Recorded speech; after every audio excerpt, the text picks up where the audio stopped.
WhatsApp માં ક્યાંક મને ગાળો દેતા હશે, પણ મને એ તો કોઈ શું બગાડ્યું, શું ખરાબ કર્યું?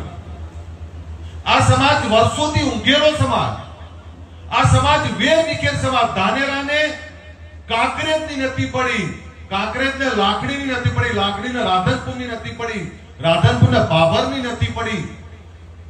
વેર વિખેર હતો સમાજ. સમાજમાં વ્યસનો ચરમ સીમાએ હતા. સમાજમાં શિક્ષણનું ક્યાંય ઠેકાણું નહોતું દેખાતું. સમાજમાં ઘોર નિરાશા. કોઈ ગુનો ના કર્યો હોય અને રખે પોલીસ ગામમાં ભૂલતી આવી હોય તો આપણે સંતાઈ જવું પડતું. લાફો જંગલમાં બીજા કોઈએ માર્યો હોય, આરોપ આપણા ઉપર નાખવામાં આવતો. આ પ્રકારની વ્યવસ્થા, લાચારી આ સમાજની જોઈને એટલે ઠાકોર સેના લઈને આવ્યો હતો. આ ઠાકોર સેના કોઈ બીજા સપના નથી ને આજે રાત દિવસ ચેક તો કરો. મારા જીવનનો આજે 80% હિસ્સો તો હું આ ઠાકોર સેનામાં આપું છું.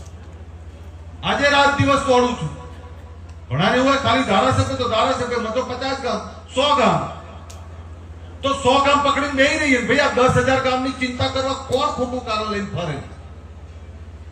ગુજરાતમાં આજે ક્યાંય પણ નાની તકલીફ ઊભી થાય તો તરત આ લાલ ઝંડા વાળા લોકો યાદ કરે છે, ક્યાં ગયા ક્ષત્રિય ઠાકોર સેના વાળા. ત્યારે તમને વિનંતી કરવા આવ્યું છું, સમાજનું કામ કરવું, એકતા કરવી અઘરું કામ છે. અને એમાં વિચાર મૂક્યો, જ્યારે વ્યસન મુક્તિની વાત મૂકી ત્યારે લોકો આપણા ઉપર શંકા કરતા હતા, કેવી રીતે બંધ કરશો? અને સાચા હતા. તમને ખબર છે ક્ષત્રિય ઠાકોર સેના બનાવવા માટે નો વિચાર પહેલો મને ક્યાં આવ્યો?